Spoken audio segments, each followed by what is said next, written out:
Sometimes the people who fly the highest are the ones running from what's waiting on the ground. Wade Eller knows that truth better than most. At 48, he spent the last 3 years delivering supplies across the Alaskan wilderness, keeping to himself and staying in the sky where grief can't catch up with him. His wife is gone. His son won't return his calls. The empty house back in Fairbanks feels more like a museum than a home. But on a cold January afternoon, Wade spots something impossible carved into a frozen lake 30 miles from anywhere, 3 letters scratched deep into the ice. SOS. No distress calls, no cabins nearby, just a desperate message waiting in the middle of nowhere. What happened out there on that frozen lake? Before we jump back in, tell us where you're tuning in from, and if this story touches you, make sure you're subscribed, because tomorrow I've saved something extra special for you. The Cessna 185 cut through the winter sky at 8,000 feet, steady and sure. Wade Eller had his hands light on the yoke, the kind of touch that came from 20 years of flying these routes across the Alaskan wilderness. Below him stretched an endless canvas of white spruce forests, heavy with snow, frozen rivers like silver veins, and mountains that rose like the backbone of the world itself. At 48, Wade had turned flying into something more than work. It had become his refuge, his escape from everything waiting on the ground. The empty house in Fairbanks, the son who'd stopped calling, the grief that sat in his chest like permafrost, frozen solid and going nowhere. He'd left before dawn with a full load of supplies, diesel fuel for a mining camp, medical supplies for a research station, mail for folks who'd chosen to live so far from civilization that the only reliable way to reach them was by air. January 17th, 18, below zero at altitude, the kind of cold that made metal brittle and engines stubborn. The radio crackled. Tailwind 79er, this is Fairbanks Dispatch. You copy? Go ahead, Moira. Just checking in, Wade. Weather's holding steady your direction. You should have clear skies all the way to Wolverine Camp. Roger that. About 40 minutes out. Moira Hutchins had worked dispatch for the small freight company longer than Wade had been flying for them. 65, sharp as a tack, with a voice that could cut through static like a beacon. She worried about him more than he deserved, though he'd never admit it. Wade set the mic back and let his eyes drift across the wilderness below. This was where he felt most at peace, suspended between earth and sky, alone with the engine noise and his thoughts. Up here, there were no difficult conversations to avoid, no empty rooms waiting back home, no photographs collecting dust on surfaces he couldn't bear to look at. The wedding ring, hanging from a chain around his neck, shifted as he adjusted in his seat. Lenore's ring, white gold, simple, exactly like her. He'd stopped wearing it on his finger after the funeral, but couldn't bring himself to take it off completely. She'd been gone 3 years, 2 months, and 11 days. Pancreatic cancer, 12 weeks from diagnosis to the end. Wade had watched the strongest woman he'd ever known waste away in a hospital bed while he stood by, completely helpless. He'd faced down mechanical failures at altitude, emergency landings on frozen lakes, once even a small fire in the cargo hold. But he couldn't fight the thing killing his wife. Kieran had been there, of course. Their son had flown up from Seattle where he was finishing graduate school. 23 years old, trying to be strong for both of them while his mother slipped away. Wade remembered how Kieran would sit by Lenore's bed for hours, reading to her, making plans for trips they'd take when she got better. They both knew she wouldn't get better. After the funeral, Wade had shut down. He knew it, recognized it, even as it was happening, but couldn't stop himself. Kieran tried to stay, tried to help his father process the grief. Wade pushed him away with silence and short answers, until his son finally gave up and went back to Seattle. They'd spoken maybe a dozen times since then. Awkward phone calls, where neither said what they meant, where Wade pretended he was fine and Kieran pretended to believe him. The last real conversation was an argument. Kieran had called on what would have been Lenore's 54th birthday. Wade had been drinking something he rarely did but couldn't avoid that day. Words were exchanged. Painful. True words. "You died with her, Dad," Kieran had said, his voice breaking.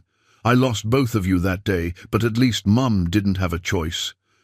Wade had hung up. Hadn't called back. That was 8 months ago. Now Kieran was 26, working for some environmental consulting firm in Seattle, and Wade couldn't remember the last time he'd heard his son's voice. The phone worked, both ways. He knew that. But every time he thought about calling, the weight of everything unsaid seemed too heavy to lift. So he flew. Took every route offered, volunteered for the difficult runs, the weather-dependent deliveries other pilots turned down. Left his small house before sunrise, returned after dark. Ate meals from gas stations, slept when exhaustion forced him to. His mechanic Boone had called him out on it 6 months back. "You're running, brother," Boone had said, wiping grease from his hands. "Been watching you run yourself ragged for 2 years now. Whatever you're running from, it's still going to be there when you stop." Wade had just nodded, paid for the oil change, and scheduled another flight. Boone was 58, built like a barrel, with hands that could rebuild an engine blindfolded, and a heart bigger than the territory itself. He'd lost his own wife to a stroke 10 years earlier, so he understood grief in ways most people didn't. He never pushed, never judged, just offered quiet companionship in the form of coffee and honest work. The house in Fairbanks had become exactly what Wade told himself it was: a museum. Lenore's things were still arranged the way she'd left them, her books on the shelves, organized by author. Her coffee mug in the cupboard, the one with the chipped handle she'd refused to throw away. Her jacket still hanging by the door because Wade couldn't bring himself to move it. He'd lived in that house for 15 years. Brought Kieran home from the hospital to it, celebrated birthdays and Christmases and quiet Sunday mornings. Watched Lenore plant a garden every spring that she tended, with the same care she gave everything in her life. Now he just slept there, when he slept at all. The sun was starting its early descent this far north in January. Daylight was precious. Wade glanced at his watch. 2:30 in the afternoon, and already the light was taking on that golden quality that preceded the long winter dusk. He'd make his delivery to Wolverine Camp, head over to the research station at Cooper's Ridge, then swing back toward Fairbanks. With luck, he'd be home by 6. Home. The word felt hollow. Wade was 15 minutes out from Cooper's Ridge, flying over country that rarely saw human presence, when something caught his eye. A frozen lake below, maybe 2 miles across, surrounded by dense spruce forest. Mirror Lake, according to his charts. He'd flown over it 100 times, barely gave it a thought. But today, something was different. Wade squinted, then reached for the binoculars he kept in the side pocket. He brought the plane into a gentle bank, circling back for another look. There, on the surface of the frozen lake, were 3 massive letters carved into the ice. Each letter had to be at least 30 feet tall, the trenches dark against the white surface. SOS. Wade felt his pulse quicken. He grabbed the radio. "Fairbanks Dispatch, this is Tailwind 79er. "Go ahead, Wade. Moira, I'm looking at Mirror Lake, about 40 miles northwest of Cooper's Ridge. Someone's carved SOS into the ice. Big letters.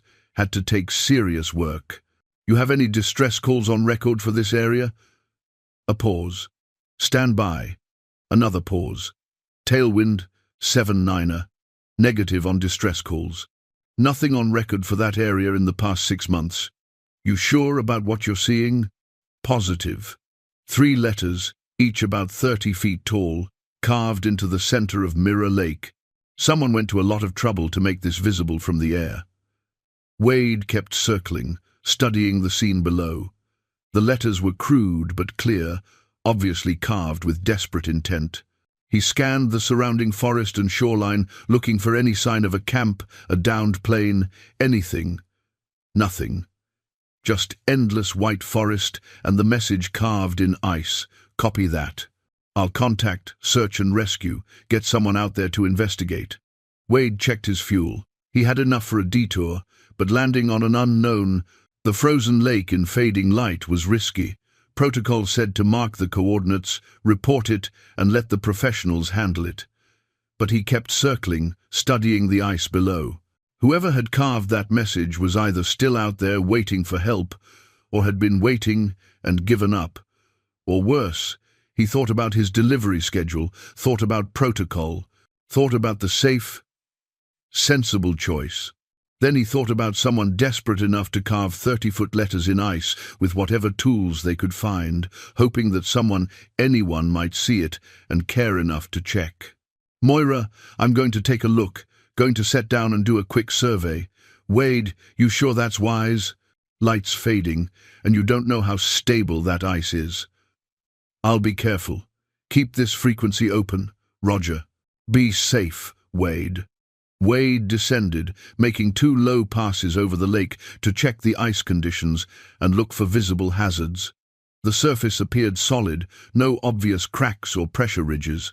The SOS was carved near the center, and he could now see tracks in the snow leading away from the letters toward the eastern shore. He lined up his approach, extending the skis, and brought the Cessna down gently. The ice held. He taxied slowly toward the SOS, constantly listening for any sounds of cracking or shifting. When he was about 50 yards from the carved letters, he cut the engine and sat for a moment, listening. Silence. Just the wind and the settling sounds of the cooling engine. Wade pulled on his heavy parka, grabbed his emergency kit and rifle. You never went into the backcountry without a rifle, and stepped out onto the ice. The cold hit him like a physical force, 20 below at least with the wind chill. He walked toward the letters, following the tracks in the snow. Up close, the SOS was even more impressive. Someone had used something sharp, maybe an ice axe or even a knife, to carve trenches several inches deep. Hours of work, probably days. The desperation of it settled in Wade's chest like a stone. He followed the tracks toward the eastern shore, his breath coming in clouds, his boots crunching on the frozen surface. As he got closer to the trees, he began to notice other details. Disturbed snow in patches, what looked like drag marks, and then pieces of wreckage partially buried in snowdrifts. A plane, small, single engine, probably a Piper or similar craft. The tail section was visible, sticking up out of a snowbank. The rest was buried or broken, scattered among the spruce trees at the lake's edge. Wade's heart hammered. "Hello," he called out. "Anyone here? This is Wade Eller, bush pilot. I saw your signal." No response, just wind through the spruce branches.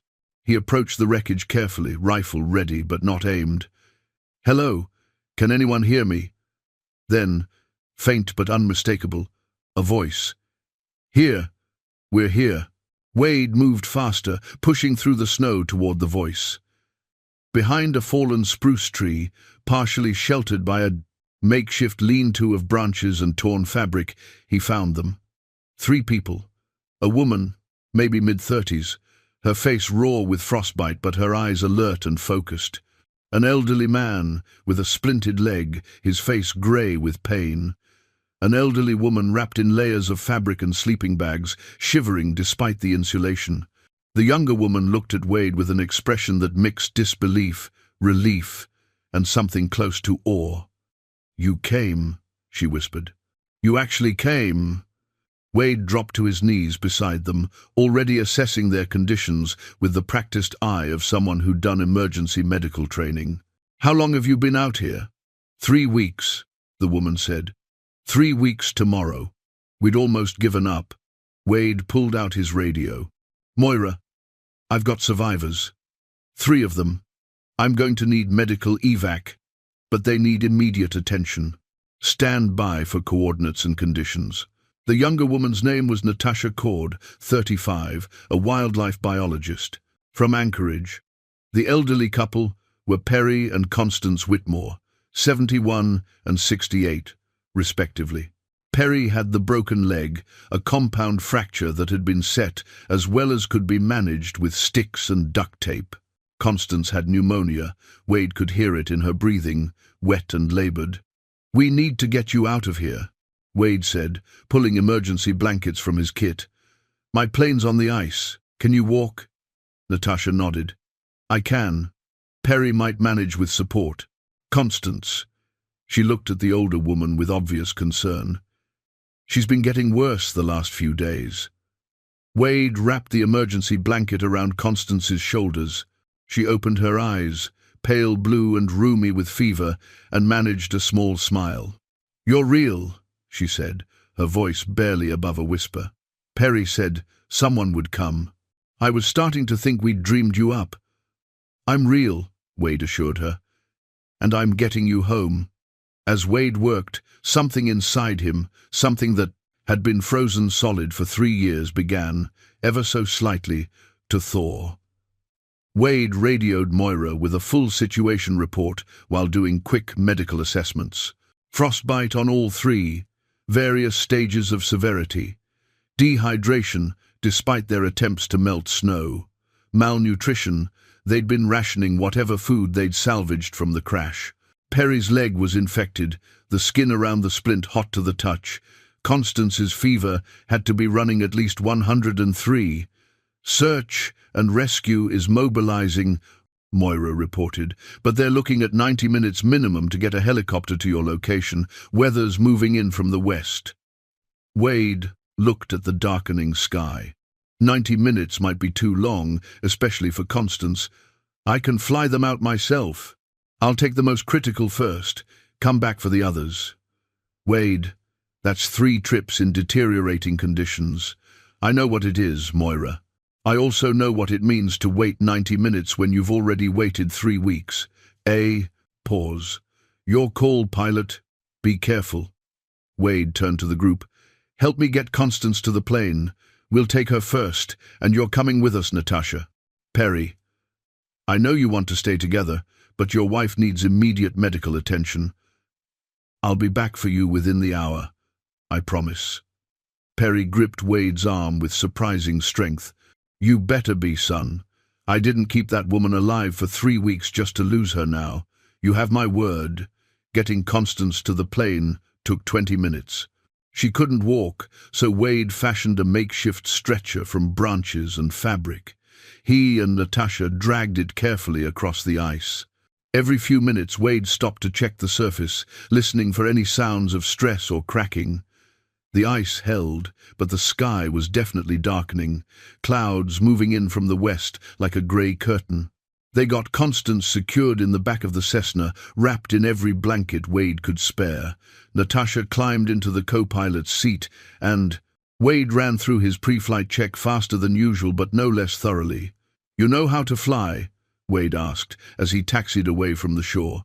No, Natasha said, but I'm a quick learner if you need help. Just keep an eye on those instruments there. If any of the needles move into the red zones, tell me immediately. Wade brought the Cessna around and pushed the throttle forward. The plane picked up speed, skis hissing on the frozen surface, and then they were airborne, climbing into the failing light. As they gained altitude, Wade glanced at Natasha. Her hands were shaking, reaction setting in now that the immediate crisis had passed. You did good work out there, he said. 3 weeks is a long time to keep everyone alive. Perry did most of it, she said, her voice tight. He's the one who knew how to set his own leg, how to build the shelter, how to ration the food. He's the one who insisted we carve the SOS, even when it seemed hopeless. What happened?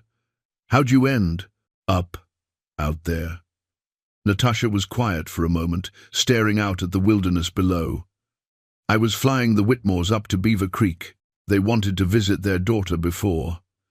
She stopped, swallowed hard. Constance has been sick for a while. Not the pneumonia that came after the crash. Cancer. Stage 4. They wanted to see their daughter one more time while Constance was still strong enough to travel. Wade felt something twist in his chest. I'm sorry. We were maybe 30 minutes from Beaver Creek when the engine started acting strange. Oil pressure dropping, temperature climbing. I tried to make it, but... She gestured vaguely at the wilderness below. We went down in the trees. I managed to keep the wings level, but we hit hard. Perry's leg broke on impact. The plane was totaled. My radio was smashed. The emergency locator beacon wasn't transmitting. We were just stuck. No one reported you missing? Filed a flight plan, but I'd told dispatch we might stop at a few places along the way. When we didn't show up at Beaver Creek, they assumed we'd diverted somewhere else. By the time they realized something was wrong, we were already a week into it. And then the snow came, covered the wreckage. Wade adjusted his heading, compensating for the crosswind. So you carved the message. Perry's idea. Took us 5 days, working in shifts. Used a survival knife and a small ice axe from the emergency kit. My hands were bleeding by the end of it. She looked at Wade, her dark eyes intense. I was starting to think no one would ever see it, that we'd carved our own epitaph. Someone saw it, Wade said quietly. You're going to be okay. The lights of Fairbanks appeared in the distance. Wade contacted the airport, declared an emergency, and was cleared for immediate landing. An ambulance was already waiting when he touched down. Paramedics swarmed the plane. They had Constance on a gurney within minutes. Wade gave a quick report: 3 weeks exposure, malnutrition, frostbite, suspected pneumonia, and septic infection. Good work getting them out, the lead paramedic said. Another day or two and we'd probably be recovering bodies instead of saving lives. Wade just nodded.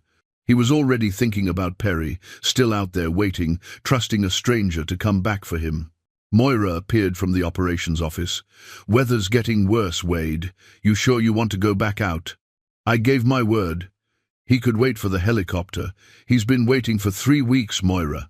I'm not making him wait any longer. She studied his face, then nodded. Fuel trucks standing by. We'll have you topped off in 10 minutes. Wade supervised the refueling and was back in the air before the ambulance had even left the airport. The flight back to Mirror Lake felt longer, probably because he was flying into worsening weather and fading light. But he'd made a promise to a man who'd kept his wife alive for 3 weeks with a broken leg. The Blees, too. Lake appeared below, the SOS still faintly visible even in the dusk. Wade brought the plane down smooth, taxied to the shore, and found Perry exactly where he'd left him, sitting calmly with his leg propped up. Told you I'd be back, Wade said. Perry looked up with a tired smile. Never doubted it for a second, son. How's my Constance? On her way to the hospital. They're taking good care of her. Then let's get me there too. They made it back to Fairbanks just as the first snow began to fall. Perry was loaded into a second ambulance, but before the doors closed, he grabbed Wade's hand. You saved our lives today, all 3 of us. I won't forget that. Wade stood on the tarmac as the snow fell around him, feeling strangely hollow. He'd saved 3 lives today. It should have felt like triumph. Instead, it felt like he'd glimpsed something he'd lost and couldn't quite remember how to find again. Wade drove home for the first time in 2 days, the journal sitting on the passenger seat like an accusation. He'd intended to leave it at the diner, let Natasha keep it, but somehow it had ended up in his truck anyway.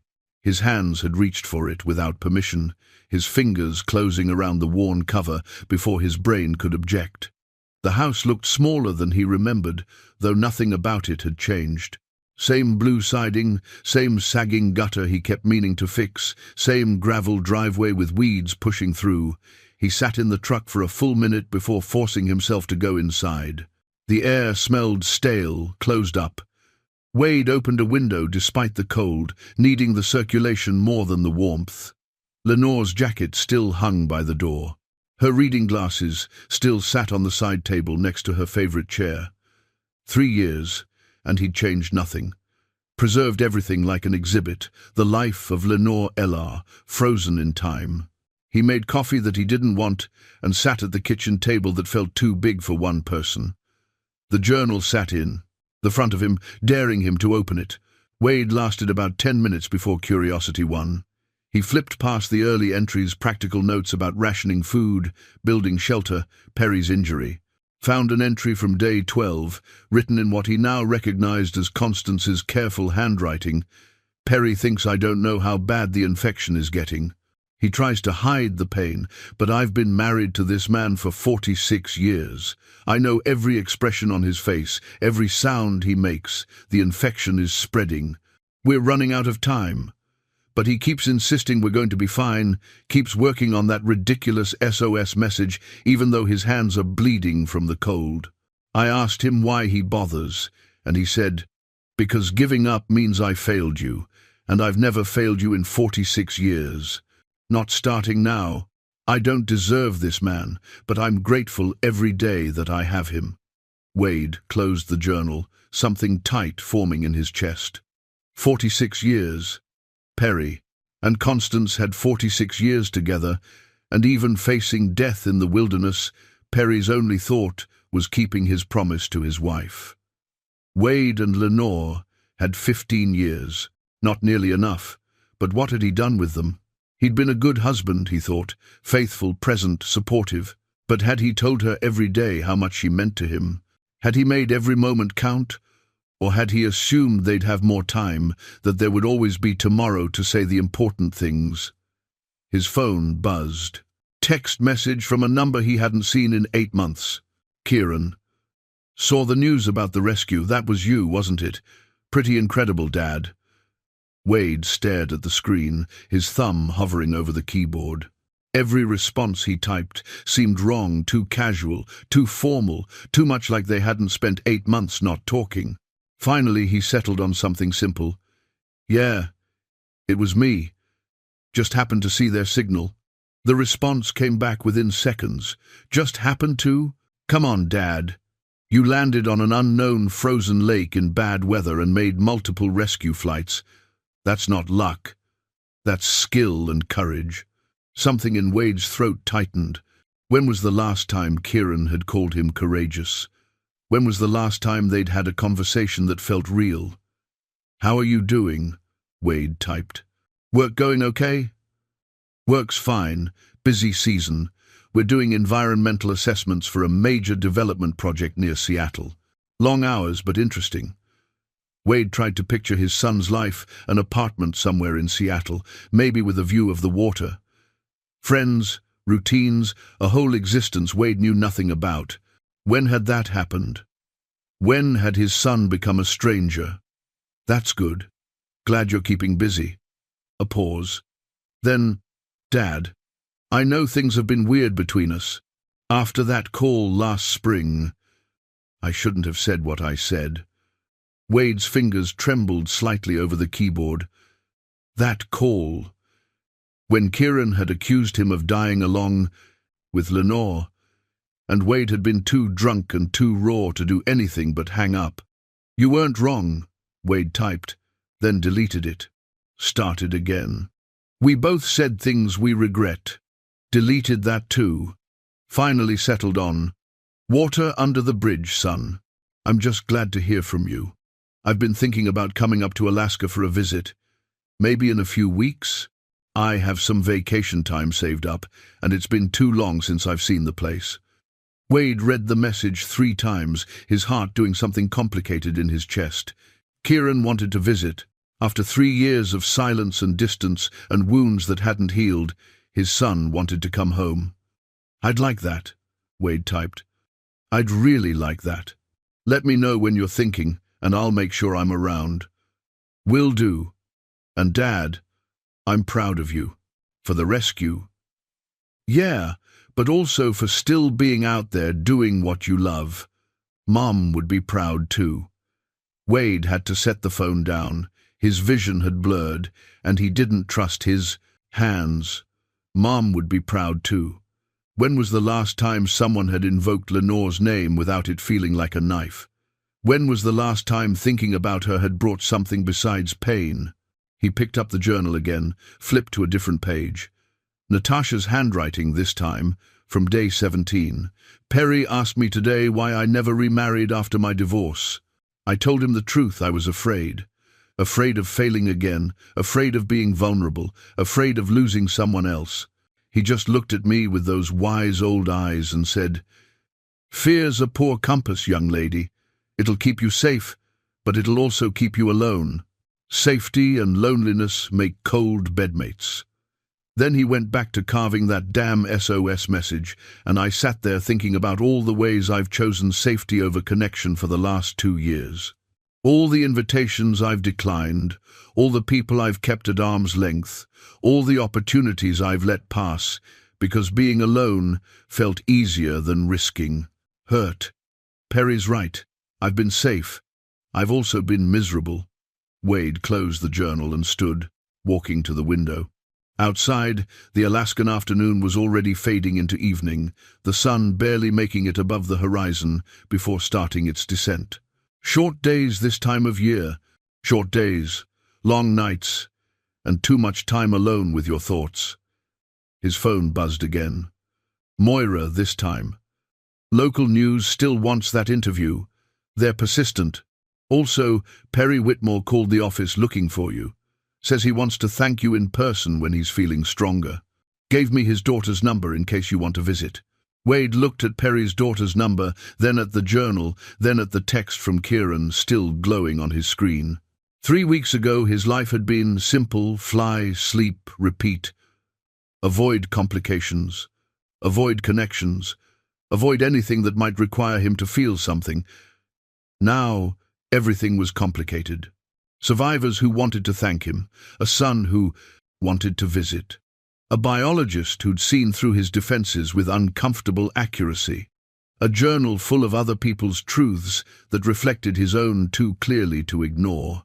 He could retreat back into isolation. It would be easy. He'd spent 3 years perfecting the art of emotional distance, or he could do something different, something that scared him more than any dangerous landing or engine failure he could let people in. Wade picked up his phone and typed a message to Moira. Tell the news people I'll do the interview. Tomorrow afternoon, if they can make it work. And send me Perry's daughter's information. I'd like to visit when he's up for it. Then, before he could second-guess himself, he opened his text thread with Kieran again. How about you come up in 2 weeks? I'll take some time off, and we can do some of those winter camping trips we used to do, if you're interested. The response came back almost immediately. I'd love that, Dad. I'll book the flight tonight. Wade set down the phone and looked around the house, really looked at it for the first time in years. It wasn't a museum, it was a house. A house where someone had once lived and laughed and loved, and where someone could live again if he had the courage to try. He walked to the closet and pulled out a box of photo albums, the ones he'd packed away after the funeral, because looking at them hurt too much. Opened the first album to a picture of Lenore holding newborn Kieran, her face radiant with joy and exhaustion. Another of Kieran at 5, missing his front teeth, holding up a fish he'd caught on one of their camping trips. Another of the 3 of them at Christmas, Lenore wearing the ridiculous reindeer sweater she loved despite Wade's protests. These weren't exhibits in a museum, they were memories. Good memories that deserved to be remembered without only pain attached to them.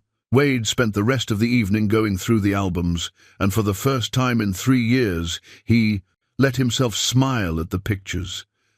Let himself remember the good times without guilt. Let himself feel grateful for the 15 years he'd had, instead of bitter about the ones he'd lost. Around midnight, he found an envelope tucked in the back of the last album, his name on the front, written in Lenore's careful script. He recognized it immediately, the letter she'd written during her last week, the one he'd been carrying for 3 years without opening. Wade held it for a long time, feeling the weight of it, the promise and the pain it contained. Then, finally, he opened it. The letter was 2 pages, front and back, filled with Lenore's small, neat handwriting. Wade read it slowly, tears streaming down his face, as his wife told him she loved him, thanked him for their years together, asked him to forgive himself for things beyond his control, and most importantly, begged him to live after she was gone. The last paragraph hit hardest. Don't let grief steal the rest of your life, my love. I want you to be happy. I want you to love again, laugh again, take risks again. I want you to reconnect with Kieran and be the father I know you are. Most of all, I want you to remember that surviving isn't the same as living. Promise me you'll live. Promise me you'll try." Wade folded the letter carefully and held it to his chest, feeling something break open inside him that had been frozen solid for too long. "I promise," he whispered to the empty house. "I promise I'll try." The interview aired 3 days later on the local evening news. Wade sat in Moira's office, watching it on her ancient television, uncomfortable with seeing himself on screen. The reporter had been professional enough, asking questions about the rescue, about his years flying in Alaska, about what made him decide to land on that frozen lake. "I saw someone who needed help," Wade heard himself say on the recording. "That's really all there is to it. You don't leave people behind when they're counting on you." The reporter had smiled at that, then asked the question that made Wade shift in his seat even now, watching the playback. "Mr. Ella, people who know you say you've been somewhat isolated since losing your wife 3 years ago. Did this rescue change anything for you personally?" On screen, Wade had gone quiet for a moment. Then, "Maybe it reminded me that life keeps moving forward, whether you're ready or not. Sometimes you have to decide if you're going to move with it or get left behind." Moira reached over and turned off the television. "That was good, Wade, real good. You should be proud. I just answered her questions. You did more than that. You let people see who you really are." She handed him a stack of messages. These came in after the broadcast. People wanting to thank you, share their own stories, tell you how much it meant to see something good on the news for once. Wade flipped through the messages, feeling overwhelmed. He'd spent 3 years trying to disappear, and now strangers were reaching out to him like he mattered. "There's one more thing," Moira said, pulling an envelope from her desk. "This came special delivery this morning, from Kieran." Wade's hands weren't quite steady as he took the envelope. Inside was a photograph, him and Kieran, from maybe 15 years ago, standing in front of the Cessna. Kieran couldn't have been more than 11, grinning gap-toothed at the camera while Wade's arm wrapped around his shoulder. On the back, in Kieran's handwriting, "Found this while packing. Thought you might want a copy. Can't wait to make some new memories. 2 weeks. Kay, that's a good kid you've got there," Moira said quietly. "He is. Better than I deserved these last few years. Maybe. But you're trying now, and that counts for something."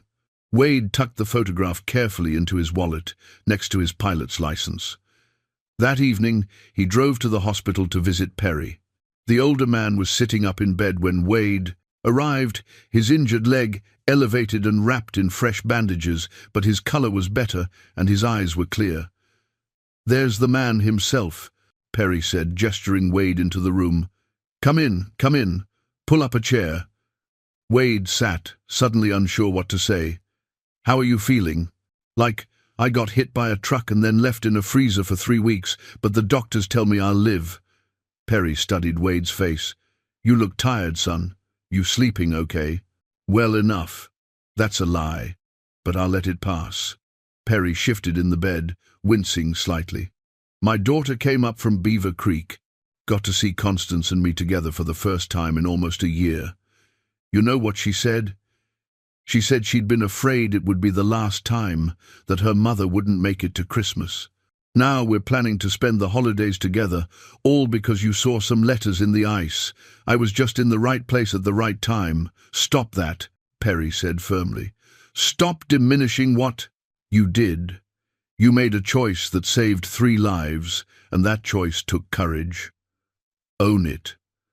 Wade was quiet for a moment. "Natasha said you talked a lot out there. About regrets." "I did. When you think you're dying, the truth comes easier. All the things you've been too proud or too scared to say suddenly seem urgent." Perry's expression softened. "I almost lost my daughter once. 10 years ago, we had a fight about something so stupid. I can't even remember what it was now. But I was stubborn, and she was stubborn, and neither of us would back down. 5 years we didn't speak. 5 years of her life. I missed a wedding, the birth of her first child, holidays, birthdays, all because I was too damn proud to pick up the phone and say I was sorry. What changed? Constance got sick the first time, breast cancer. Beat it, thank God, but it scared me straight. Made me realize that pride is a poor substitute for family. Perry met Wade's eyes directly. Moira told me you've got a son you haven't seen in a while. That true? 3 years. We talk sometimes, but it's not the same. Let me tell you something. I learned the hard way. Time with the people you love is the only currency that matters, and you can't get it back once it's spent. Whatever happened between you and your boy, whatever pride or hurt is keeping you apart, it's not worth losing him over. Trust me on that. Wade felt the photograph in his wallet like a weight. He's coming to visit in 2 weeks, first time since his mother's funeral. That's good. That's real good. Don't waste it, son. Don't let him leave without saying everything you need to say. They talked for another hour. Perry told stories about his 46 years with Constance, about raising their daughter, about the mistakes he'd made and the lessons he'd learned. Wade found himself talking too about Lenore, about the good years they'd had, about how losing her had broken something in him that he was only now beginning to repair. When visiting hours ended, Perry gripped Wade's hand. "You saved my life out there on that lake. Now I'm going to return the favor. Stop running from your grief. Stop using work as an excuse to avoid living. Your wife is gone, and that's a tragedy, but you're still here. Honor her memory by living the life she wanted for you, not by building a shrine to the past." Wade drove home slowly, Perry's words echoing in his mind. Stop building a shrine to the past. He looked at his house as he pulled into the driveway, really looked at it. When had it stopped being a home and become a mausoleum? Inside, he made a decision. Started in the living room, taking down the photographs he'd left hanging but never looked at. Not packing them away this time, but arranging them differently. Adding new frames. Making space for new memories alongside the old. He moved Lenore's jacket from by the door to the bedroom closet, not throwing it away, but not leaving it hanging like she might walk through the door. Any moment either. Put her books on the shelf where they belonged instead of leaving them stacked on the table like she'd just set them down. Small changes, but each one felt significant. Like he was making room for life again, instead of just preserving what was gone. His phone rang. Natasha's number. "Hey," she said when he answered. "I hope I'm not bothering you." "Not at all. Everything okay?" "Yeah. I wanted to apologize for the other day. At the diner. I came on pretty strong with the personal questions and advice. Boone reminded me that I barely know you, and it wasn't my place. Boone talks too much." She laughed. "He does, but he's not wrong. I overstepped." Wade looked around at the changes he'd made to the living room, thought about the letter from Lenore he'd finally read, about Kieran coming to visit. "Actually, you were right. About most of it. I have been running, using work to avoid dealing with things. It's just hard to admit out loud. Tell me about it. I spent 2 years doing the same thing before. I ended up stranded on a frozen lake with nothing but time to think." A pause. "Listen, I'm heading back to Anchorage tomorrow. My leave of absence from work is over, and I need to deal with some things. But I wanted to say thank you again, properly, before I left. Would you want to grab dinner? Nothing fancy. Just 2 people who survived something and came out the other side." Wade surprised himself by saying yes, without hesitation. They met at a small restaurant downtown, the kind of place where the menu hadn't changed in 20 years, and everyone knew everyone. Natasha looked better than she had at the diner. The frostbite damage was healing, and she'd gotten some rest. They talked about safe things at first, the weather, the food, their work. Then, gradually, they moved into deeper territory. She told him about her marriage ending, about throwing herself into research as a way to avoid the loneliness. He told her about Lenore, about Kieran, about the 3 years he'd spent in neutral gear. "The thing is," Natasha said over coffee, "sitting out there on that lake, I kept thinking about all the time I'd wasted. All the opportunities I'd let pass because I was afraid or too busy or whatever excuse I was using that day, and I promised myself that if I survived, I'd stop wasting time. I'd say yes more, take risks more, actually live instead of just going through the motions. How's that working out? Well, I asked a man I barely know to dinner, so I'd say I'm making progress. She smiled. What about you? What are you going to do differently?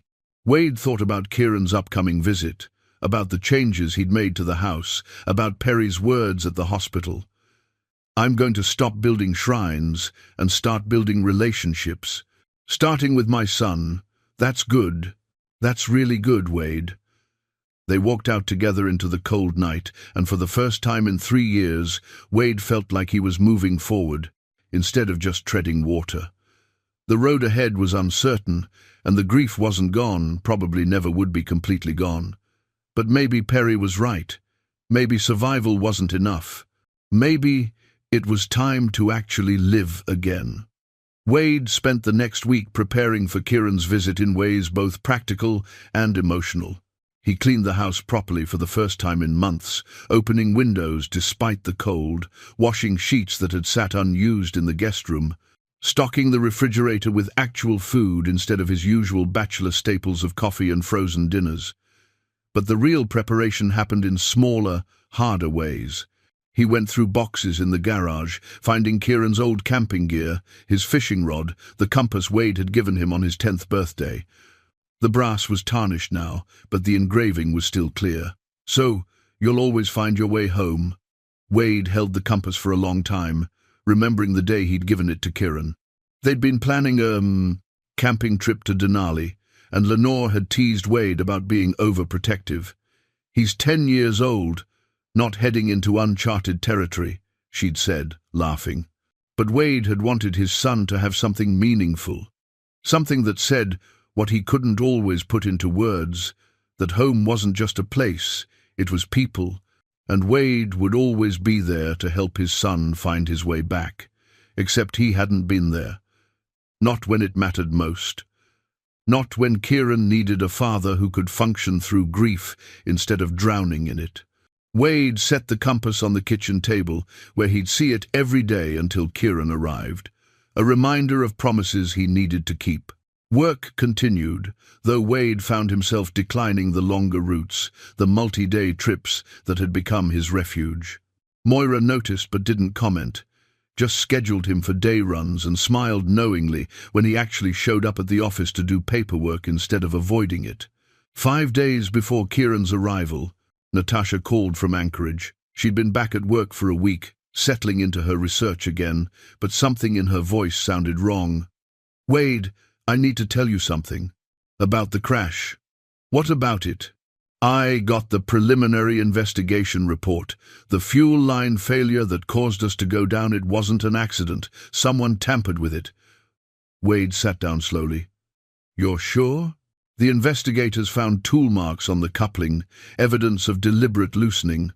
Someone wanted that plane to fail. Her voice shook slightly. The Whitmores were just collateral damage. This was about me. Why would someone target you?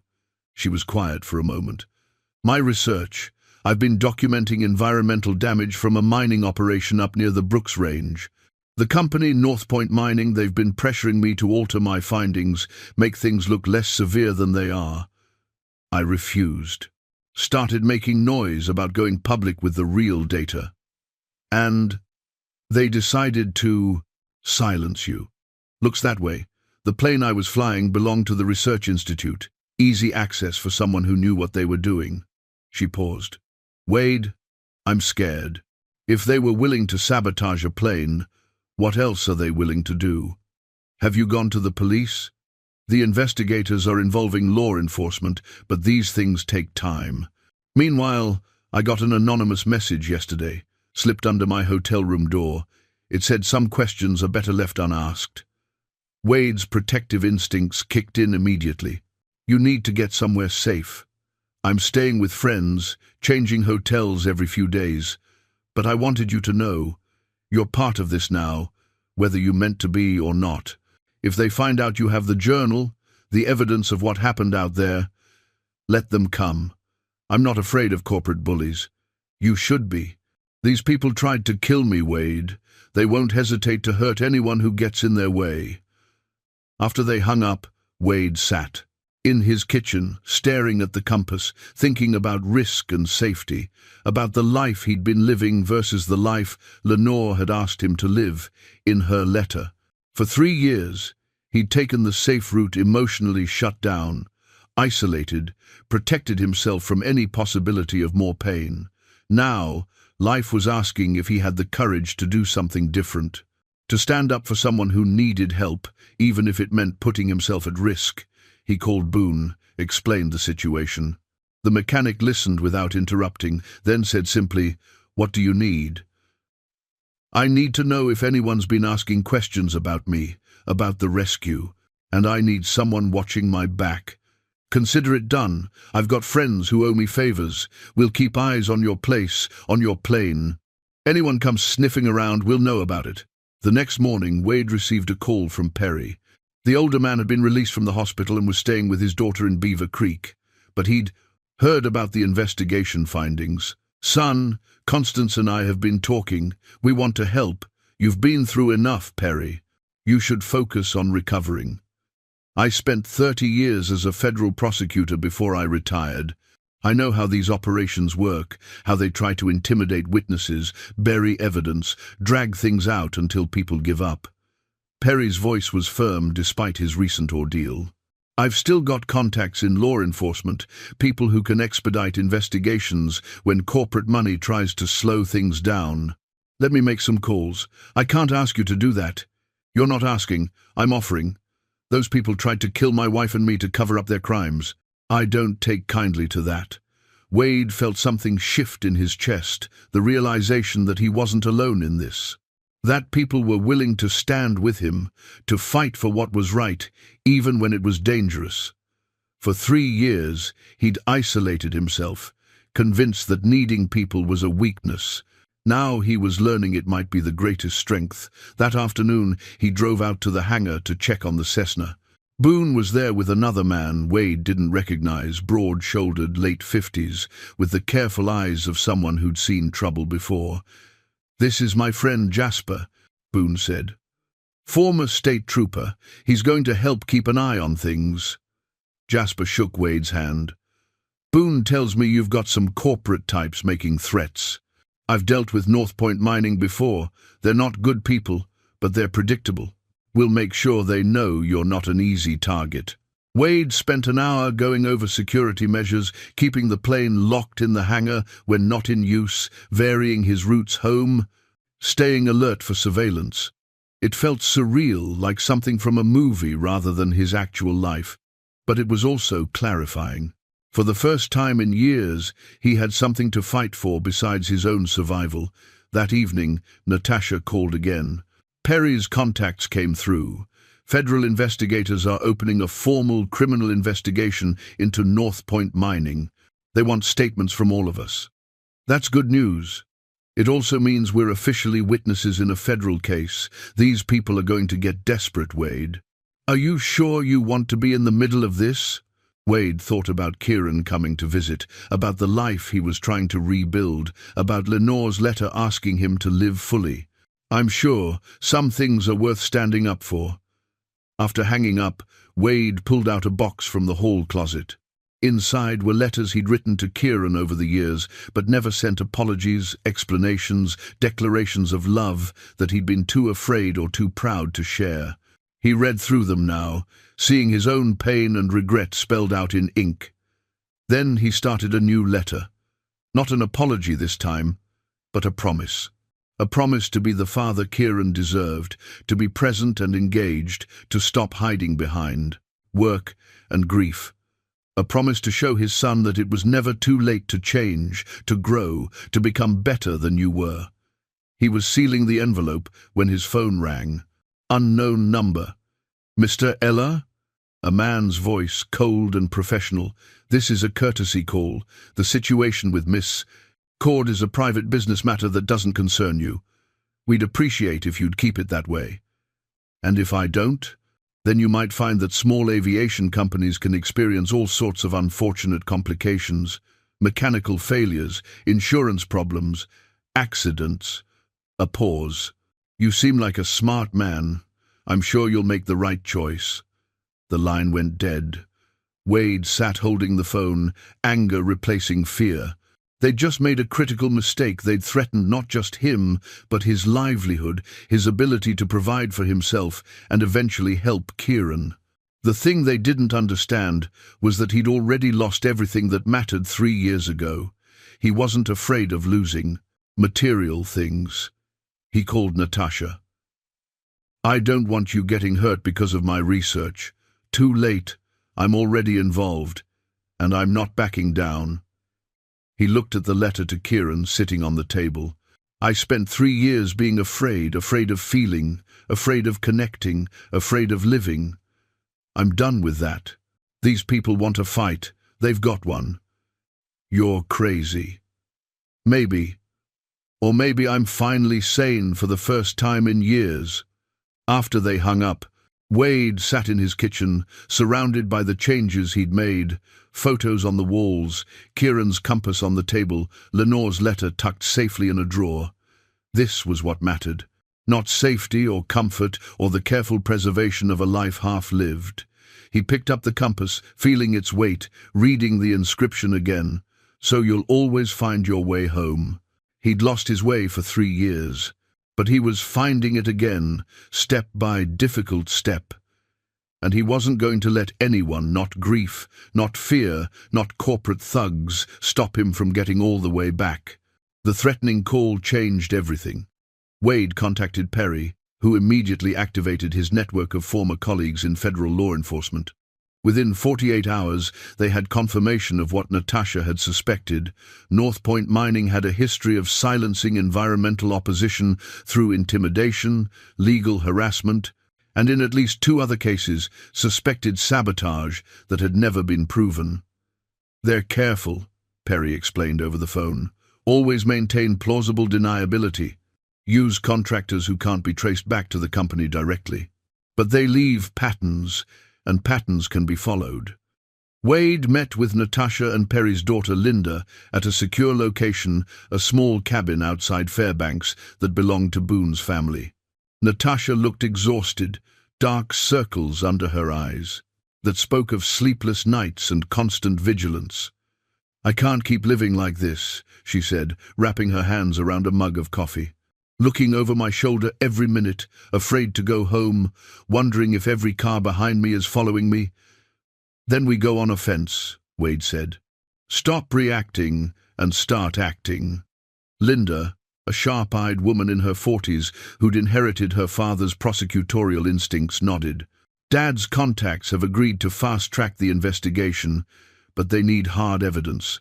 The sabotage of the plane is good, but it's not enough. We need to connect it directly to North Point's executives. What about the mechanic who serviced Natasha's plane? Wade asked. The one who disappeared? Found him, Linda said. Or rather, the FBI found him. He's in Montana, scared out of his mind. Apparently, North Point paid him $50,000 to tamper with the fuel line, told him it was just supposed to cause a forced landing, not a fatal crash. When he realized people almost died, he ran. Will he testify? He's talking to the FBI now. With his testimony and the physical evidence from the crash, we can build a case. But here's the thing. North Point knows we're building that case. They're going to try one last time to shut this down before it goes public. Wade felt a chill run down his spine. What do you mean, one last time? My dad's dealt with companies like this before. When intimidation doesn't work, they escalate. They're probably planning something bigger, something that will either scare you all into silence or eliminate the problem permanently. Natasha set down her coffee cup with a shaking hand. You're saying they might try again? To kill us? I'm saying we need to be very careful for the next week or 2. Once the FBI makes arrests, you'll be safe. But until then, you're vulnerable. They spent the next hour going over security protocols. Natasha would stay at the cabin with Boone's family watching over her. Wade would maintain his normal routine, but with Jasper and other friends keeping close surveillance. Linda would coordinate with the FBI and keep everyone updated on the investigation's progress. As they were wrapping up, Wade's phone rang. Kieran. "Hey, Dad, I know this is last minute, but I managed to move some things around. I can fly up tomorrow instead of next week. That work for you?" Wade's first instinct was to say no, to keep Kieran away from the danger. But something stopped him, the memory of Perry's words about time wasted, about pride and fear stealing precious moments. "That works great, son. I'll pick you up at the airport. What time's your flight?" After hanging up, Wade looked at Natasha and Linda. "My son's coming tomorrow. I need to keep him safe. Tell him what's happening," Linda suggested. "Don't hide it. He's a grown man. He deserves to know." Wade wrestled with that advice all evening. Part of him wanted to protect Kieran from the mess he'd gotten involved in. But the larger part, the part that was learning to be honest again, knew Linda was right. No more hiding, no more protecting people by pushing them away. The next morning, Wade drove to the airport alone, despite Boone's suggestion of backup. This was his son, his moment, and he wanted it to be real. The flight landed on time, and Wade stood in the small terminal watching passengers emerge, his heart hammering in a way that had nothing to do with danger and everything to do with seeing Kieran for the first time in 3 years. Then, there he was, taller than Wade remembered, broader in the shoulders, with Lenore's dark eyes and Wade's stubborn jaw. 26 years old and completely grown up. When had that happened? Their hug was awkward at first, 3 years of distance making them uncertain. But then Kieran squeezed tighter, and Wade felt his son's shoulders shake slightly, and he realized Kieran had missed him just as much. "It's good to see you, Dad. You too, son. You too." In the truck, Wade made the decision. "Kieran, there's something I need to tell you about. Something that's been happening since the rescue." He laid it all out: the sabotaged plane, North Point mining, the threats, the investigation. Watched Kieran's expression shift from surprise to concern to something that looked like determination. "So what you're telling me is that you saved 3 people's lives, and now some corporate criminals are trying to intimidate you into silence. That's about the size of it." Kieran was quiet for a moment. "And you're not backing down?" "No, I'm not." "Good." Kieran looked at his father with something like pride. "Then I'm staying. I can help." "Kieran, this could be dangerous." "Dad, I didn't fly up here to sit in your house while you deal with this alone. That's what family does. They stick together when things get hard." He paused. "That's what Mum would have wanted. That's what I want." Wade felt his throat tighten. "When did you get so grown up?"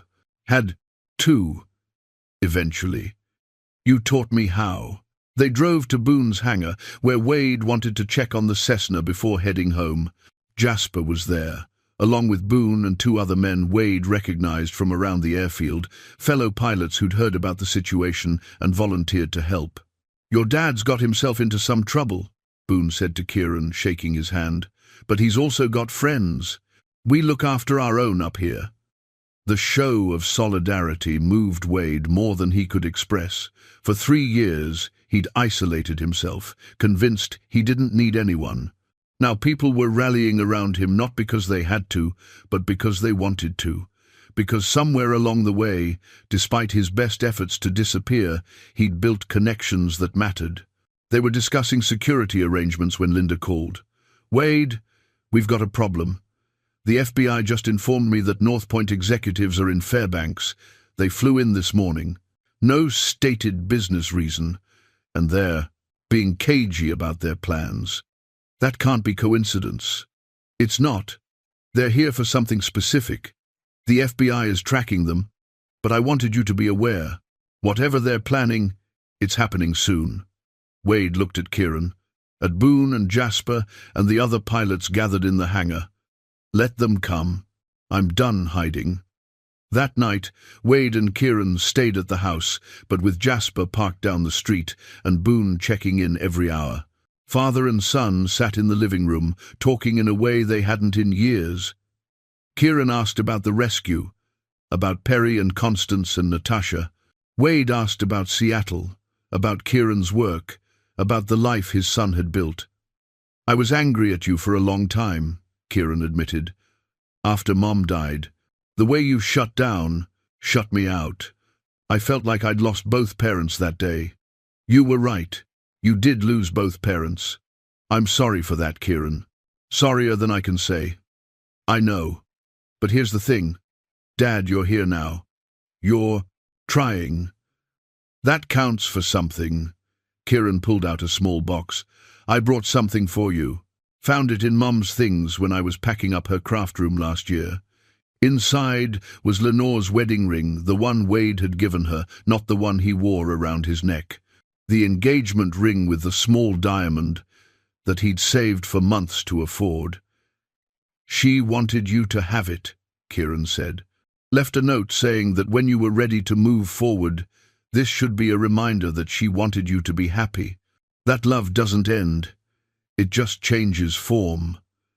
Wade held the ring, feeling the weight of it, the memories and the promise. "I'm not sure I'm ready." "You don't have to be ready. You just have to be willing to try."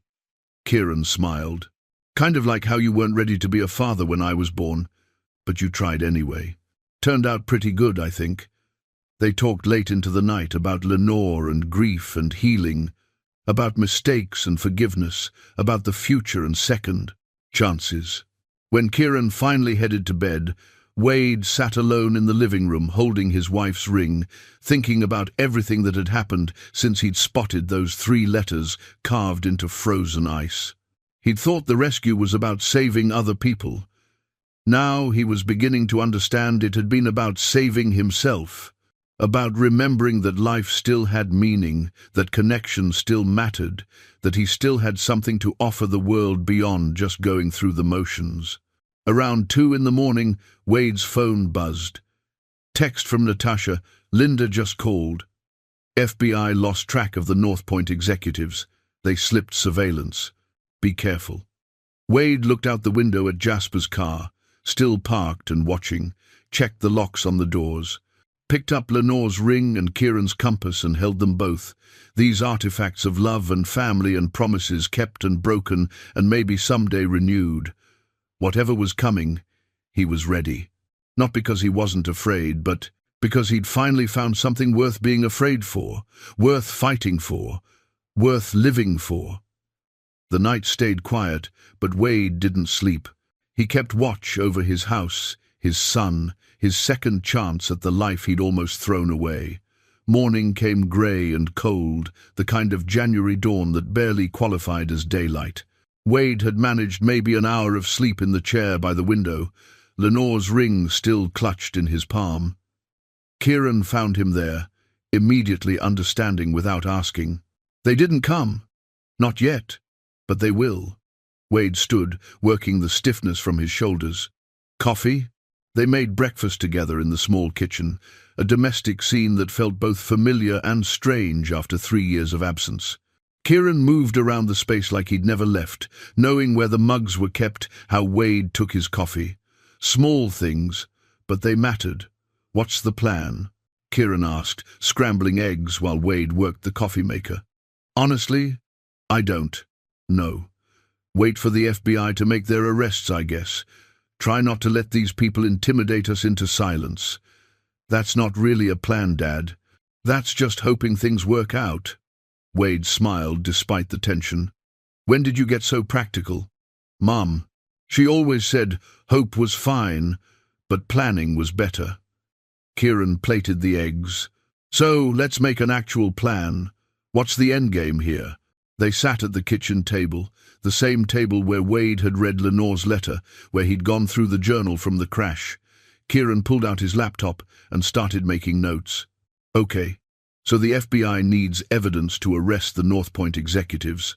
They've got the mechanic's testimony, the physical evidence from the plane, and Natasha's research showing environmental violations. What else would help?" "The journal," Wade said suddenly. The one Natasha and the Whitmores kept during those 3 weeks. It documents everything, their condition, the crash, how they survived. If someone were trying to kill them, that journal is proof of the intent and the result. Where is it? Safe. I've been keeping it here. Wade retrieved it from his study, the worn pages now feeling precious rather than just painful. But there's more. Natasha mentioned she had her research data backed up on a portable drive. If we can get that combined with the journal and the testimony... His phone rang. Linda. Wade, the FBI wants to move today. They've located the North Point executives at a private airfield outside town. They're planning to leave the state, which means if we don't act now, we lose jurisdiction. What do they need from us? All the physical evidence. The journal, Natasha's research files, anything that corroborates the mechanic's testimony. Can you get it to them within the hour? Wade looked at Kieran, who was already nodding. We can do it. Where do we bring it? FBI field office downtown. I'll meet you there with my father. He's insisting on being present, bad leg and all. She paused. Wade, be careful. If North Point knows the FBI is closing in, they might make a desperate move. After hanging up, Wade gathered everything, the journal, copies of Natasha's preliminary research that she'd sent him, documentation of the threats he'd received. Kieran helped organize it all into folders, while Wade called Boone. We're bringing evidence to the FBI. I need you at the hangar making sure the Cessna is secure. If this goes sideways, we might need to move fast. On it. Jasper's already there. We've got your back. They were loading everything into Wade's truck when Natasha pulled up, looking determined despite the fear Wade could see in her eyes. Linda called me. I'm coming with you. This is my research, my fight. I'm not hiding while everyone else takes the risk. Natasha, don't. I've spent 3 weeks on a frozen lake staring at my own mortality. I'm not afraid of corporate thugs. She climbed into the truck. Besides, the FBI wants my testimony, first-hand. The drive to the FBI field office should have taken 20 minutes. They made it in 15. Kieran navigating while Wade drove, and Natasha made calls to ensure her remote data backups were accessible. Normal traffic, normal Tuesday morning in Fairbanks. Nothing seemed threatening. Which was why the black SUV that pulled out behind them at the third intersection felt wrong. Dad, Kieran said quietly. That vehicle. It's been following us since we left your street. Wade checked his mirrors. Professional tail, keeping 2 cars back, matching their speed. Everyone stay calm. We're headed to the FBI office anyway. They can't do anything stupid with federal agents waiting. But the SUV accelerated, closing the gap. A second vehicle appeared ahead, boxing them in. Wade's combat instincts from years of flying in dangerous conditions kicked in. He knew these streets, had lived here for decades. Hold on, he said, and took a hard right down a side street. The SUVs followed. Wade accelerated, weaving through residential streets, heading for the more populated downtown area. If they wanted to do something, he'd make them do it where witnesses could see. Call Linda, he told Kieran. Tell her we're being followed. Give her our location. Kieran was on the phone immediately while Natasha gripped the door handle, her face pale but determined. Wade took another turn, then another, trying to lose the tail. But these weren't amateurs. They anticipated his moves, stayed close. Then, ahead, flashing lights. Police cars blocking the intersection. Wade's heart leapt. Had Linda already sent help? But as they got closer, he saw the truth. These weren't regular police. They were private security vehicles dressed to look official, trying to funnel Wade toward a specific route. They're herding us, Wade said grimly. He spotted an alley, barely wide enough for the truck, and made a split-second decision. The truck scraped against brick walls but made it through, emerging onto a main street near the airport. The airport. Wade's territory. He knew every road, every access point, every gate. Change of plans, he said. We're going to the hangar. Boone and Jasper are there. We get the evidence secured on the plane, and we fly it straight to Anchorage where the main FBI office is. That's crazy, Natasha said. You have a better idea. She didn't. Wade drove like he flew, with absolute confidence in his abilities and his machine. The truck roared toward the small airfield, the SUVs still in pursuit. He called Boone. We're coming in hot. Get the hangar open. Get the Cessna ready. We need to be wheels up in 5 minutes. What's happening? No time. Just trust me. They skidded into the airfield, Wade's truck throwing gravel as it raced toward his hangar. Boone had the doors open, the Cessna already pulled out onto the tarmac. Jasper and 2 other pilots stood ready, and Wade saw with a surge of gratitude that they were armed. The black SUVs pulled up, disgorging 4 men in suits. Not quite threatening yet, but the intent was clear. Mr. LR, one of them called out, we just want to talk. No need for all this drama. Talk to the FBI, Wade called back, transferring boxes from the truck to the plane. Kieran and Natasha helped, moving fast. I've got nothing to say to you. The evidence you're carrying, it's based on faulty research, misinterpretations of data. We're prepared to make a very generous offer to resolve this quietly. Not interested. Wade secured the last box in the cargo hold. The lead man's expression hardened. Mr. LR, you're making a serious mistake. North Point Mining has significant resources and very long reach. You're putting yourself and everyone you care about at risk. Wade walked right up to him, close enough to see the calculation in the man's eyes. You know what I learned recently? That surviving isn't the same as living. That being afraid is a poor way to spend whatever time you've got left. So here's what's going to happen. I'm going to get in that plane with this evidence, and I'm going to fly it to the authorities. You're going to stand here and watch. And if you try to stop me, my friends here, he gestured to Boone, Jasper, and the other pilots, are going to make sure everyone knows exactly who you are and what you tried to do. You're bluffing. Try me.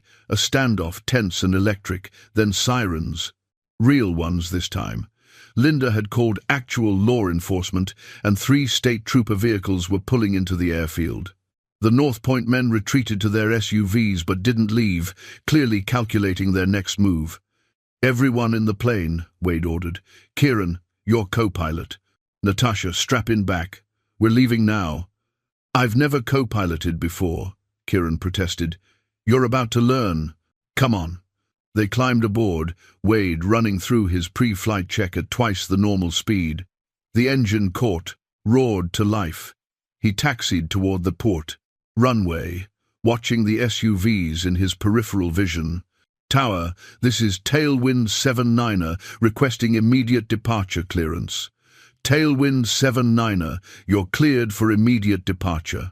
Winds are calm, ceiling is 15,000, fly safe. Wade pushed the throttle forward. The Cessna accelerated down the runway, picking up speed. Behind them, one of the SUVs moved, trying to block their path. But Boone's truck intercepted it, forcing it aside. The wheels left the ground. They were airborne, climbing into the grey January morning, the evidence secure, the destination clear. Kieran looked at his father with a mixture of terror and exhilaration. That was insane. That was necessary. Wade leveled off at 5,000 feet, set his course for Anchorage. Welcome to bush flying, son. Natasha laughed from the back, slightly hysterical but genuine. I survived 3 weeks on a frozen lake, and now I'm fleeing corporate assassins in a bush plane. This is not how I saw my life. Going could be worse, Wade said. At least this time, you're headed toward help instead of away from it. He radioed ahead to Linda, who confirmed FBI agents would be waiting at the Anchorage airport. The flight would take about an hour. Wade kept the plane steady, alert for any signs of pursuit, but the skies stayed clear. Kieran pulled out the compass Wade had given him years ago. You kept this. Never had the heart to throw it away, so you'll always find your way home. We're finding our way now, aren't we? Both of us. Wade looked at his son, this brave, capable young man who'd stayed by his side despite the danger, who'd believed in him when he barely believed in himself. "Yeah, son, I think we are." The mountains passed below, ancient and indifferent. Somewhere behind them, North Point Mining was scrambling to contain the damage. But it was too late. The evidence was in the air, headed for federal hands, and the truth was about to come out. Wade thought about Perry in that makeshift shelter, refusing to give up, about Constance fighting to survive, about Natasha carving desperate letters into frozen ice, about the courage it took to keep going when everything said to quit. He'd been quitting for 3 years, running from life, from connection, from anything that might hurt. He was done running. The Anchorage skyline appeared through the clouds like a promise. Wade had made this flight hundreds of times, but never with his heart pounding quite like this, never with his son beside him in the co-pilot's seat, learning to read instruments, never with evidence that could bring down a corporation sitting in his cargo hold. Anchorage Tower, this is Tailwind 79er requesting priority landing. We have federal agents expecting our arrival. Copy that, 79er. You're cleared for immediate approach, runway 2-7. FBI vehicles are standing by at the General Aviation Terminal. Wade brought the Cessna down smooth despite the crosswind, feeling Kieran's eyes on him, watching every adjustment, every correction, teaching moment in the middle of chaos. That's what fatherhood had always been, he supposed.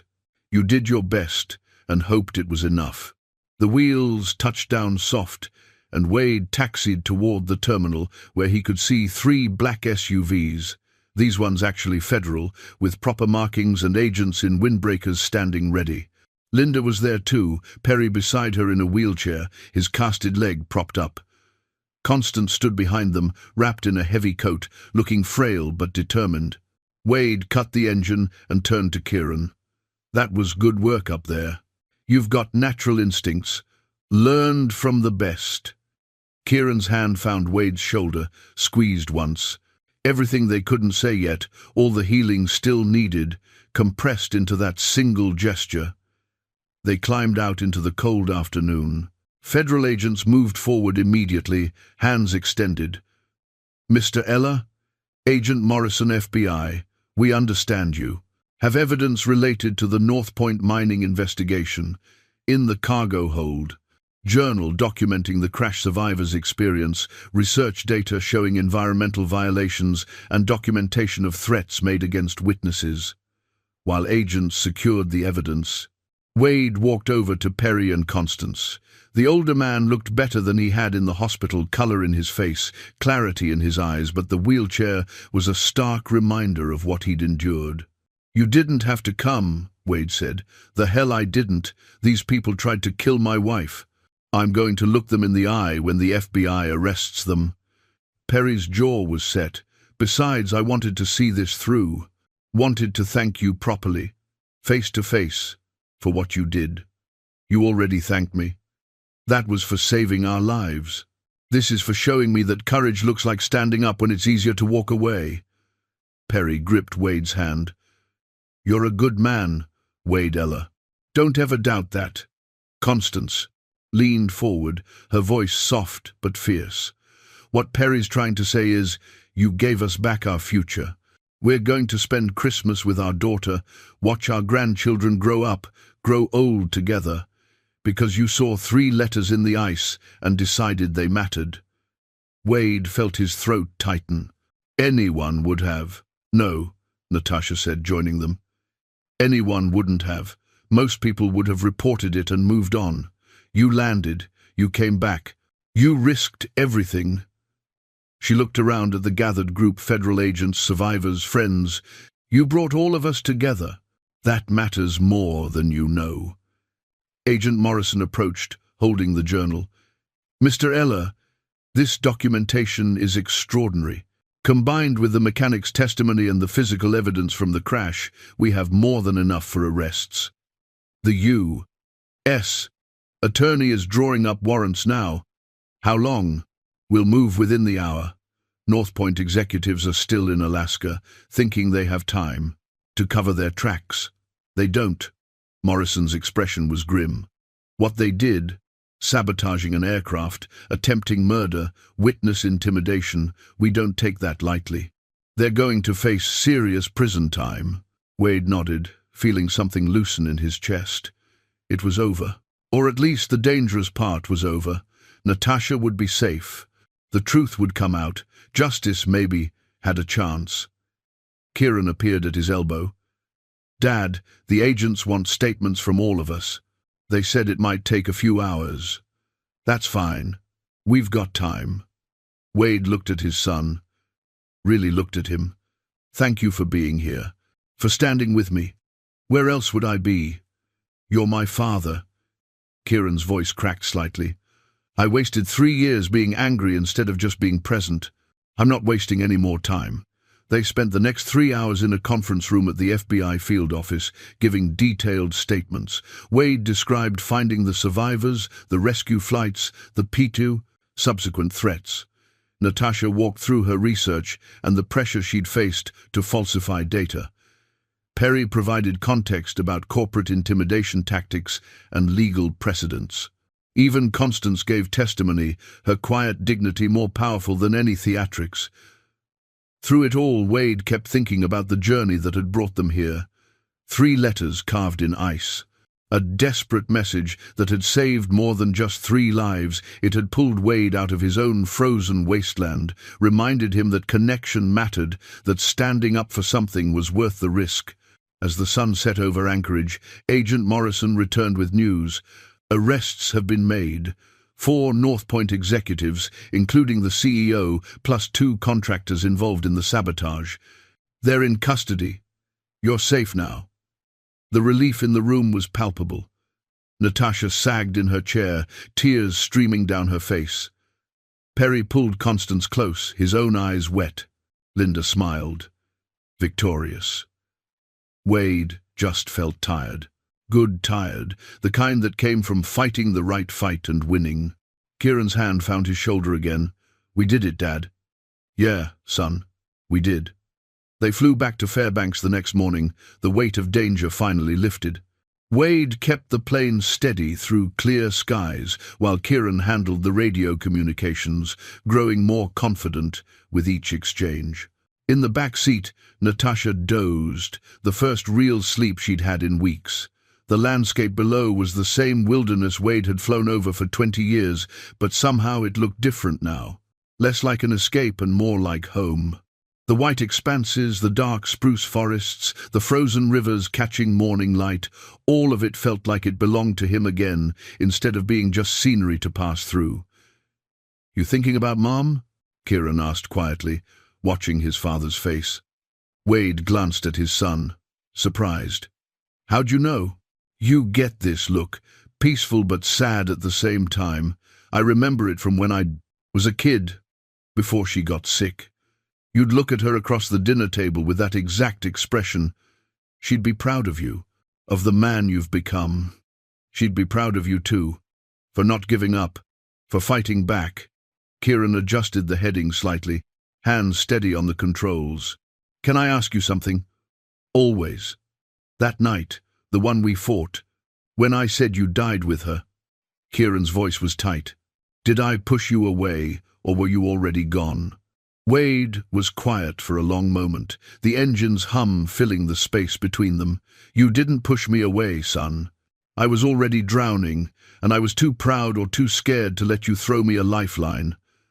I thought if I could just keep moving, keep working, keep flying, the pain would eventually fade. All I did was freeze myself solid. What changed? 3 letters carved in ice, 3 people who refused to give up even when giving up made sense. A journal full of regrets about time wasted and words unsaid. Wade looked at Kieran directly, and a son who was brave enough to come back even after I'd pushed him away. "You changed it, Kieran. You gave me a reason to thaw out." They were both crying now.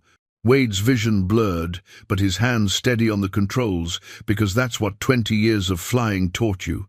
You kept the plane level, even when everything else was falling apart. I missed you, Dad. Every day for 3 years, I missed you. I missed you too, and I'm sorry. For shutting down, for shutting you out, for wasting time we can't get back. We've got time now, that's what matters. Fairbanks appeared ahead, familiar and welcoming.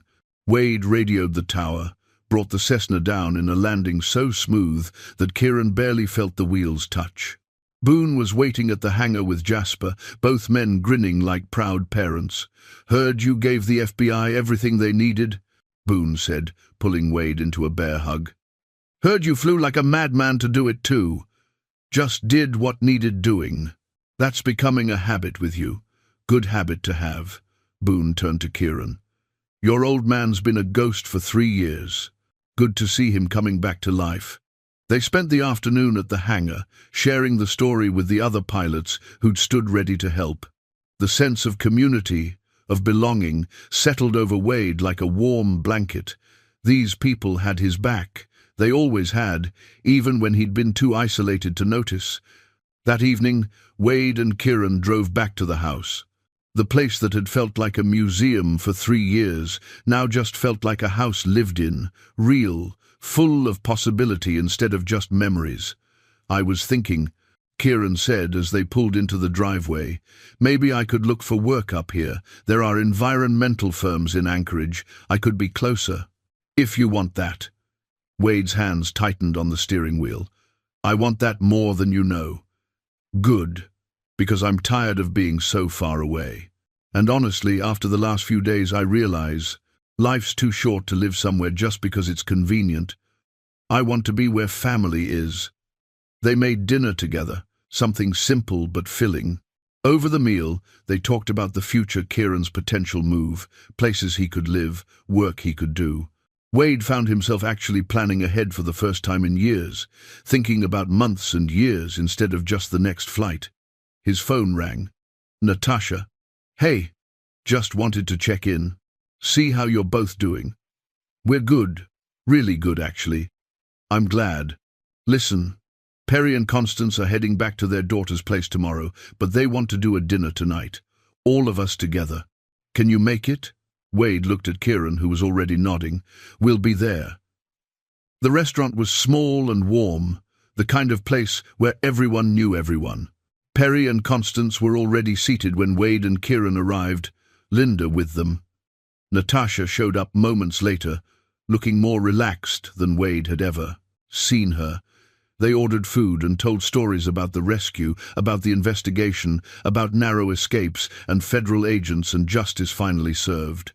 But mostly, they talked about the future, about Perry and Constance's plans to travel while they still could, about Natasha's research continuing without corporate interference, about Kieran's potential move north, about second chances and new beginnings. Perry raised his glass. "To Wade Ellar, the man who saw 3 letters in the ice and decided they were worth landing for." "To Wade!" everyone echoed. Wade felt Kieran's hand on his shoulder, saw the warmth in Natasha's eyes, the gratitude in Perry and Constance's faces, felt the weight of Lenore's ring in his pocket, not a burden anymore, but a blessing. A reminder that love didn't end, it just changed form. "To all of us," Wade said quietly, "to surviving and to actually living." They touched glasses, and Wade finally understood what Lenore had been trying to tell him in her letter. Life didn't end when you lost someone. It changed, shifted, became something different, but it went on, and you could either go on with it or get left behind. Wade chose to go on. 2 months later, spring was beginning to touch Alaska. Not the dramatic spring of lower latitudes, but the subtle shift that people who lived this far north learned to recognize the sun staying above the horizon a little longer each day. The temperature creeping above freezing during the afternoons, the first brave patches of earth emerging from the snow. Wade stood on the porch of his house, coffee in hand, watching the morning light paint the mountains gold. The house felt different now. Lived in. Kieran had moved into the guest room temporarily while apartment hunting in Anchorage, and the place had sounds again, footsteps, conversation, laughter, life. Inside, Kieran was on the phone with a potential employer, his resume spread across the kitchen table alongside Wade's flight charts. They'd fallen into an easy rhythm over the past weeks, learning how to be father and son again. Some mornings they flew together, Wade teaching Kieran the skills he'd need for his commercial pilot's license. Other days they just talked, filling in 3 years of silence with honesty and healing. The charges against North Point Mining had made national news. The CEO and 3 other executives were facing federal prosecution for sabotage, attempted murder, and environmental crimes. The mechanic who'd been paid to tamper with the fuel line had been granted immunity in exchange for testimony. Natasha's research was being published in major scientific journals, no longer suppressed by corporate pressure. Perry and Constance had spent Christmas with their daughter as planned, and sent Wade a card with a photo, 3 generations gathered around a tree, everyone smiling. Perry's leg was healing well, Constance's cancer was still stage 4, but she'd beaten the pneumonia and gained back some weight. The doctors said she might have a year, maybe more. Time bought by 3 letters carved in ice, and a pilot who'd cared enough to land. Wade's phone buzzed. Text from Natasha. "Coffee this morning?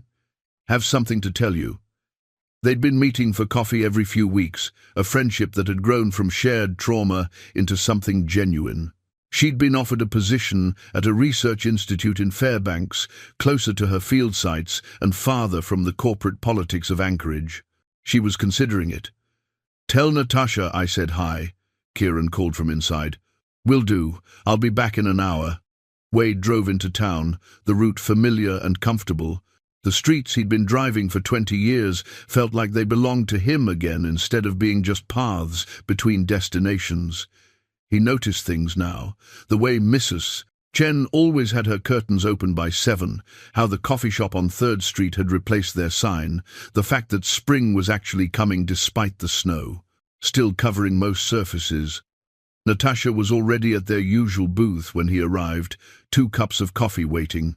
She looked good. The frostbite scars had faded to pink lines that would eventually turn white, and she'd gained back the weight she'd lost during those 3 weeks on Mirror Lake.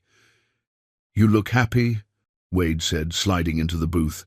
"I am. I took the job in Fairbanks, start next month." "That's great news." "It is. But that's not what I wanted to tell you." She pulled out her phone, showed him a photo. "Remember how we carved that SOS? How much work it took, how desperate we were." "I remember. Someone turned it into a memorial. Look." The photo showed Mirror Lake, but instead of the crude distress signal, someone had carved something beautiful. The letters SOS were still there, but around them were words, where 3 were saved and 1 found his way home. Below that, a date the day Wade had landed. Who did this? Perry. He hired a crew to go out there last week, before the spring thaw, said it needed to be remembered. Not just the rescue, but what it meant. What it means. Natasha's eyes were bright. "He wanted you to know that you didn't just save 3 lives that day, Wade. You reminded a lot of people that courage looks like showing up when it's easier to walk away." Wade stared at the photo, his throat tight. The memorial would last through the spring, maybe into summer before the ice melted completely. Then it would be gone, returned to water and memory. But for now, it was their proof that 3 letters and 1 decision had mattered. "There's something else," Natasha said.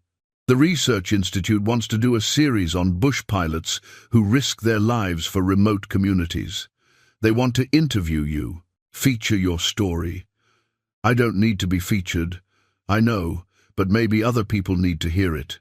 Maybe some pilot somewhere will read about you and remember that the job isn't just about flying, it's about the people you're flying for." She paused. "Or maybe some grieving father will read it and realize it's not too late to reconnect with his son. You never know who needs to hear your story, Wade." He thought about that, about the journal that had changed his life, about Perry's words in the hospital, about Lenore's letter asking him to live. Someone else's story had saved him. Maybe his could help someone else.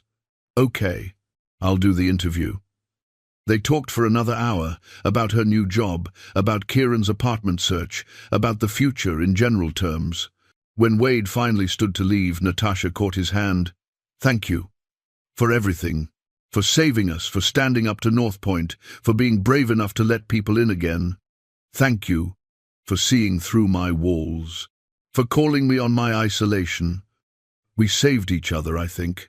That's how it works sometimes. Wade drove home thinking about salvation and second chances, about how you never knew which day would be the one that changed everything. 2 months ago, he'd been a ghost, haunting his own life. Now he had a son sleeping in his guest room, a friend who called him on his nonsense, a community that had his back, and a future that felt possible again. The house wasn't a museum anymore. The photos on the walls told stories instead of haunting him. Lenore's things were integrated into the space instead of preserved like exhibits. He'd even started cooking again, actual meals that required recipes and care. Kieran was off the phone when Wade returned, looking pleased. They offered me the job. Environmental consulting firm in Anchorage. Start in 3 weeks. That's wonderful, son. Yeah, and I found an apartment. Small place near the university. But I was thinking maybe I could come up here on weekends sometimes. Keep learning to fly, spend time with my old man. I'd like that. I'd like that a lot. That afternoon they flew together, not for work, not out of necessity, just for the joy of it. Wade let Kieran take the push, controls more, correcting less, trusting more. Below them, Alaska stretched endless and beautiful, still frozen but promising thaw. They flew over Mirror Lake, and Wade could just make out the memorial carved into the ice. The letters were already softening at the edges, spring working its inevitable magic. Soon it would be gone, melted back into water, but the memory would remain. 3 letters, 1 decision. Everything changed. Wade looked at his son, confident and capable at the controls. Thought about Natasha finding her courage again, about Perry and Constance buying time to love each other, about a community that had rallied when he needed them. Thought about Lenore and her final letter asking him to live. He was living now, really living. Not just surviving, not just going through motions, but engaging with the world and the people in it. Taking risks, making connections, choosing hope over fear. The sun was setting as they headed back to Fairbanks, painting the sky in shades of pink and gold. Kieran landed the plane with Wade's guidance, smooth and confident. They secured the Cessna in the hangar, working together in comfortable silence. "Hey, Dad," Kieran said as they walked to the truck. "I'm glad I came. I'm glad we found our way back to each other." Wade pulled his son into a hug, no longer afraid of the emotion, no longer hiding behind walls. "Me too, son. Me too." That night, Wade sat on his porch, watching stars emerge in the darkening sky. He pulled out Lenore's ring, the one Kieran had given him, and held it in his palm. Not a weight anymore. Just a memory. A good memory. "I kept my promise," he said quietly to the night, to his wife, to himself. "I'm living. I'm really living." The wind carried his words away into the vast Alaskan wilderness, and somewhere in the distance, a plane's engine hummed, another pilot flying home through the gathering dark, another person choosing to show up, to try, to care. Wade Eller had spent 3 years frozen, solid, grief turning him to ice. Then 3 letters carved by desperate hands had given him permission to thaw, to feel again, to connect again, to live again, the rescue that had saved him most of all. He went inside to where his son was making dinner, where laughter and life waited, where the future stretched out full of possibility. The museum was gone. Home had returned. And Wade was finally, truly home.